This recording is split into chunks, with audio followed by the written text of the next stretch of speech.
Corona virus के संबंध में प्रदेश की स्थिति इस प्रकार है। विगत 24 घंटों में संक्रमण के 1346 नए प्रकरण सामने आए हैं। इस समय एक्टिव इन्फेक्शन की कुल संख्या प्रदेश में 9514 है। जो लोग संक्रमण के पश्चात पूर्णतः उपचारित होकर डिस्चार्ज हो चुके हैं, उनकी संख्या 19,627 है। संक्रमित लोगों में से अभी तक कुल 827 लोगों की मृत्यु हुई है।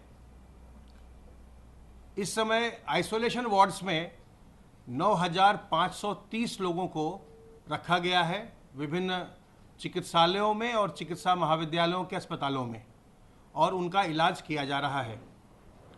फैसिलिटी क्वारंटाइन में इस समय 4,044 लोग रखे गए हैं, जिनके सैंपल लेकर उनकी जांच करवाई जा रही है। कल प्रदेश में टेस्टिंग का एक जो हमारा लक्ष्य था, एक नया बेंचमार्क एस्टैब्लिश हुआ और प्रदेश में कल 30,000 से ज़्यादा टेस्टिंग हुई।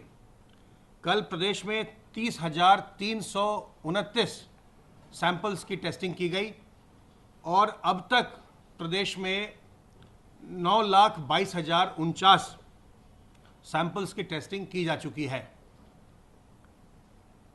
पूल टेस्ट के माध्यम से 5-5 सैंपल के 2,184 पूल लगाए गए, जिनमें 258 में पॉजिटिविटी देखी गई और 10-10 सैंपल के 317 पूल लगाए गए थे, जिनमें 55 में पॉजिटिविटी देखी गई।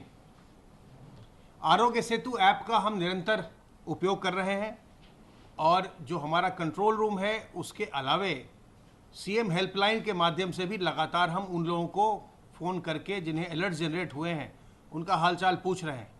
अब तक 1,41,619 लोगों को कॉल किया जा चुका है। इनमें से 4,220 लोग क्वारंटाइन में हैं एवं 299 लोग इसमें पॉजिटिव हुए हैं।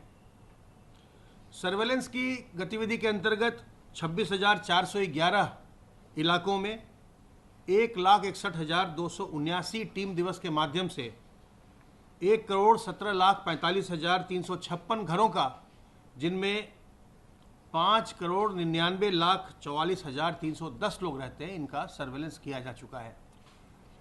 आप ये भी जानते हैं कि इस समय पूरे प्रदेश में डोर टू डोर सर्वेलेंस का एक विशेष अभियान चल रहा है। यह अभियान मेरठ मंडल में 2 जुलाई से प्रारंभ हुआ था और बाकी के 17 मंडलों में दिनांक 5 जुलाई से यह अभियान प्रारंभ हुआ है। इस समय पूरे प्रदेश में घर घर जाकर के जो सर्वेलेंस की टीमें हैं वो पूछताछ कर रही हैं, लोगों का हालचाल पूछ रही हैं। अगर उनमें कोई लक्षण हो उसको नोट कर रहे हैं। अगर ILI के या सारी के लक्षण हैं उनको नोट किया जा रहा है। इसके अलावा जो भी किसी में लोगों में जो कोमॉर्बिडिटी है, जिसके बारे में घर वाले जानकारी देंगे, उसको भी नोट किया जा रहा है। अगर किडनी की बीमारी हो, कैंसर हो, हार्ट की बीमारी हो, इन सब चीज़ों को, डायबिटीज़ हो, हाइपरटेंशन हो, इन सब चीज़ों को नोट किया जा रहा है और नोट करके फिर उसको पोर्टल पर डाला जा रहा है। फिर वो जिनमें भी लक्षण हैं उनके वो सर्वेलेंस के रडार पर आ रहे हैं, उन सब की सैम्पलिंग करवाई जाएगी और जो लोग भी कोमॉर्बिड हैं उन पर विशेष ध्यान रखा जाएगा। यह डेटा जो भी हमारे गांव के निगरानी समिति है या मोहल्ला निगरानी समिति है, उनके साथ भी उनको बताया जाएगा कि इन घरों में कोमॉर्बिड लोग रहते हैं, ज़रा इन पर विशेष ध्यान रखिएगा। तो ये एक बहुत बड़ी कार्रवाई पूरे प्रदेश में इस समय चल रही है। जब भी आप सार्वजनिक स्थलों में जाते हैं तो सार्वजनिक स्थल पर सोशल डिस्टेंसिंग अर्थात 2 गज की दूरी मेंटेन करना अत्यंत आवश्यक है संक्रमण से बचने के लिए। जैसा कि आप देख रहे हैं कि प्रदेश में संक्रमित लोगों की संख्या में इधर अनलॉक होने के बाद से बढ़ोतरी हुई है और काफ़ी संख्या में हमने लोगों को देखा है कि वो संक्रमित हुए हैं, खास करके वैसी जगहों में जहां पर कि लोग बहुत ही करीब करीब बैठते हैं, जैसे कॉल सेंटर्स हैं, कई कॉल सेंटर में हमने देखा कि लोग वहाँ पर संक्रमित हुए। ऐसे ही हमने और भी कई कार्यस्थलों में, कई प्राइवेट ऑफिसेज हैं, मीडिया के कार्यालयों में आपने देखा जहाँ लोग बैठते हैं वहाँ पर लोग संक्रमित हुए। तो बहुत आवश्यक है कि जब अब हमारा अनलॉक का फेज हो गया है, सारे काम धाम चल रहे हैं, गतिविधियां चल रही हैं, तो जो हमारे कार्यस्थल हैं वहाँ पर हम सावधानी बरतें, लोगों से हम दूरी मेंटेन करें और 2 गज की दूरी हमेशा याद रखें और मास्क लगाएं। मास्क लगाना न भूलें, चाहे फेस कवर करिए, मास्क से करिए, रुमाल से करिए, दुपट्टे से करिए, गमछे से करिए, ये आवश्यक है।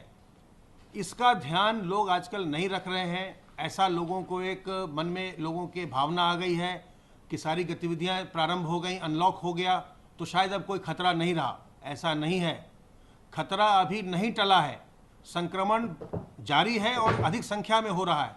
इसलिए मास्क लगाना बहुत ही ज़रूरी है और जो लोग बाग इसको हल्के से ले रहे थे, पालन नहीं कर रहे थे, तो यह निर्णय हुआ है कि अगले 2-3 दिन में जो अभी मास्क पर 100 रुपये का जुर्माना हुआ करता था, इसको बढ़ा करके पहली बार से ही 500 रुपये का कर दिया जाएगा और अगले 2-3 दिन के भीतर ही अधिसूचना कर दी जाएगी।